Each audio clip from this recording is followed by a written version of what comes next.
السلام علیکم ناظرین، امید ہے بخیر و عافیت ہوں گے۔ ایف بی آر کچھ عرصے سے ریویمپ پلان بنا رہا ہے اور اس حوالے سے ٹریکر گورنمنٹ نے اس کی اپروول بھی دے دی ہے۔ آج ہم دیکھیں گے کہ ریویمپ پلان کیا ہے اور اس میں کون کون سے اقدامات کیے جا رہے ہیں اور کس طرح کا اسٹرکچر بننے جا رہا ہے اور کیسے اس کے مقاصد کو اچیو کیا جائے گا۔ ایف بی آر ریویمپ یا ری اسٹرکچرنگ پلان جو ہے وہ آن پیپرز چل رہا تھا۔ ایف بی آر کے chairman in consultation with the federal minister for finance اس پہ کام کر رہے تھے اور ان کی تجاویز جو ہیں وہ آ چکی تھیں اور فیڈرل گورنمنٹ نے اس کو اب اپروو کر دیا ہے، جیسے میں نے آپ کو پہلے بتایا۔ اور انٹر منسٹریل کمیٹی جو تھی اس کی ریکمنڈیشن کے اوپر یہ پلان اپروو کیا گیا ہے اور اس کو ہیڈ کر رہے تھے فائنانس منسٹر۔ اور کیبنٹ میٹنگ جو تھی وہ پرائم منسٹر کاکڑ صاحب کی صدارت میں منعقد ہوئی اور اس میں ری آرگنائزیشن یا digitization of F B R کے اوپر جو ریونیو ڈویژن کی ریکمنڈیشنس ہیں اس پہ غور کیا گیا اور اس کو اپروو کیا گیا۔ اس سے پہلے جو 23 جنوری کو میٹنگ ہوئی تھی، انٹر منسٹریل کمیٹی بنائی گئی تھی جو فائنانس منسٹر ہیڈ کر رہے تھے اور اس کی ریکمنڈیشنز جو ہیں وہ کیبنٹ کو پیش کی گئیں اور اس کے بعد کیبنٹ میں یہ ڈسکشن ہوئی اور اس میں کچھ چینجز کے بعد جو ہے سمری لاسٹ کیبنٹ میٹنگ میں پٹ اپ کی گئی اور آج کی میٹنگ میں اس کو بھی اپروو کر دیا گیا۔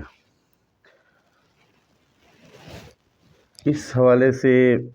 جو ریفارمز ہو رہی ہیں اس میں فیڈرل ٹیکس پالیسی بورڈ بنایا جائے گا جو کہ ریونیو ڈویژن میں ہوگا اور اس میں ٹیکس پالیسی بنائی جائے گی، ریونیو ٹارگٹ سیٹ کیے جائیں گے اور اسٹیک ہولڈرز کے درمیان جو کوآپریشن ہے اس پہ اقدامات کیے جائیں گے۔ اب اسٹیک ہولڈرز میں اگر آپ دیکھیں تو ٹیکس پیئر ہے، ٹیکس ڈپارٹمنٹ ہے اور گورنمنٹ ہے اور انڈسٹری ہے اور اس طرح کے معاملات ہیں، تو یہ ساری چیزیں جو ہیں وہ کی جائیں گی اور اس کی ضرورت بھی ہے کہ اسٹیک ہولڈرز کے درمیان جو کانفیڈنس کی کمی ہے، اعتبار نہیں ہے ایک دوسرے کے اوپر، کانفیڈنس بلڈنگ میئر کرنے کی ضرورت ہے اور ریئلسٹیکلی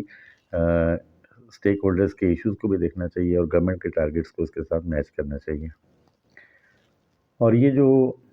پالیسی بورڈ ہوگا اس کو بھی فائنانس منسٹر ہیڈ کریں گے۔ یہ ری اسٹرکچرنگ جو ہوگی اس میں customs and inland revenue دو ایریاز ہیں، ان کو سیپریٹلی ان کے ڈی جیز جو ہوں گے، ڈائریکٹر جنرل ان لینڈ ریونیو اور ڈائریکٹر جنرل کسٹم جو ہیں وہ اس کو دیکھیں گے، ہیڈ کریں گے۔ اور جو بھی ڈائریکٹر جنرلز ہیں ان کو بہت ساری اتھارٹیز دی گئی ہیں، ایڈمنسٹریٹو پاورز دی گئی ہیں، فائنینشیل اینڈ آپریشنل میٹرز کے اوپر ان کو پاورز دی گئی ہیں اور ڈائریکٹر جنرل ان لینڈ ریونیو اور کسٹم جو ہیں یہ میک شور کریں گے کہ انٹرنیشنل بیسٹ پریکٹسز کو اڈاپٹ کیا جائے، فالو کیا جائے، ڈیجیٹائزیشن کی جائے، اس ملک میں پروسیسز کو آٹومیٹ کیا جائے، ٹیکنالوجی کا بینیفٹ اٹھایا جائے، لوگوں کی جو گریونسز ہیں، ان کے جو ایشوز ہیں، ان کی جو شکایات ہیں ان کو دور کیا جائے اور ایک ٹرانسپیرنسی قائم کی جائے۔ اور اس کے حوالے سے ایک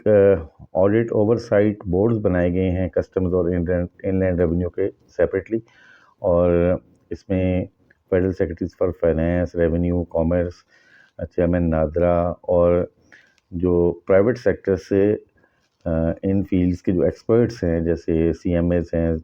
cost and management accountants, chartered accountants, economist جو ہیں وہ اس بورڈ کا پارٹ ہوں گے۔ اور اس میں یہ اسپیشلی جو یہ ایکسپرٹس لیے جائیں گے اس حوالے سے یہ امپورٹنٹ بات ہے کہ ان کو انڈیپینڈنٹ ہونا ضروری ہے، یہ ریلیٹڈ پارٹی نہیں ہونا چاہیے، کنفلکٹ آف انٹرسٹ ان کا نہیں ہونا چاہیے۔ اور جو پرائم منسٹر ہیں انہوں نے ڈائریکٹ کیا ہے کہ نہ صرف یہ ہے کہ کنفلکٹ آف انٹرسٹ نہ ہو وائل engaging the experts. اور انہوں نے فردر یہ ریکمینڈ کیا کہ ڈرافٹ جو ہے لیجسلیشن جو ہونی ہے وہ نیکسٹ الیکٹڈ پارلیمنٹ کو دینی چاہیے تاکہ وہ اپروو کر سکے اپنے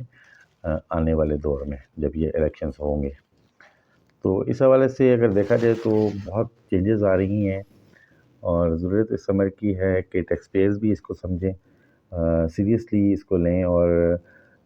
آنے والے وقتوں میں جیسے آپ دیکھ سکتے ہیں یورپ، امریکہ، کینیڈا اور دوسرے کنٹریز میں کے اندر جو ہے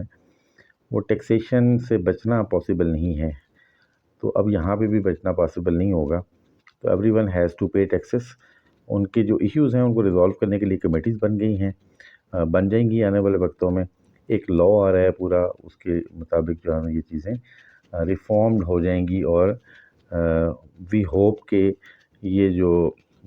میئرز لیے جا رہے ہیں اس سے ٹیکس پیئر کے مسائل کو حل کرنے میں بھی مدد ملے گی. آپ کے کمنٹس کا انتظار.